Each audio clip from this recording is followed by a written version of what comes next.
Hello everyone. તો ફરી આજે કંઈક પ્રસ્તુત કરવા જઈ રહી છું. આશા રાખું છું તમે સાંભળશો છેલ્લે સુધી, અગર થાય તો, બાકી કંઈ વાંધો નહીં. તો મને છે ને એક ફ્રેન્ડ સાથે વાત કરતાં કરતાં જ 2-3 લાઈન લખાઈ ગઈ હતી. મતલબ વિચારો, મારું ઇમેજિનેશન કે કાલ્પનિક દુનિયામાં કે આવું આવું હોય છો, જો મારું લાઈફ પાર્ટનર હોય એના સાથેના વિચારો કે આ રીતનું હોય કે જો હું બોલતી હોય ને સાંભળતું હોય, ગુસ્સો કરે ને આ રીતનું છે. હું સંભળાવું તમને, ગમે તો સાંભળજો, બાકી સપોર્ટ કરજો એવી આશા. તો શરૂઆત એમ છે કે મારું ઇમેજિનેશન છે એ રીતનું: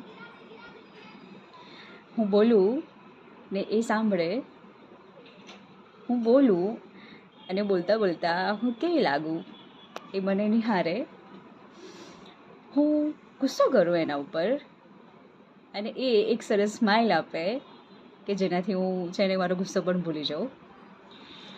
હું ગુસ્સામાં વાતચીત કરતાં કરતાં ક્યારેક એવું પણ થઈ શકે હું ચિલ્લાવું એના ઉપર અને એ મને શાંત કરીને મને વહાલથી સમજાવે. સો આટલું જ છે. આટલું જ નહીં, બધું બહુ છે, પણ કહેવાય નહીં કે જેને પોતાની લાગણીથી કંઈ કહ્યું હોય, ઇમેજિનેશન મારું છે પણ મનથી છે આ બધું. એટલે આમ તમે સમજશો તો કંઈ વાંધો નહીં, ના સમજો તો બી કંઈ વાંધો નહીં.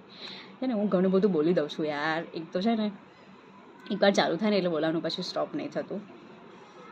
સો બસ જે રીતનું બોલી છું એ રીતનું જ છે. મારા પોતાના વિચારો છે, માય ઇમેજિનેશન કે આવું હોય અને આવું થશે, ખબર નહીં, ભગવાન જાણે.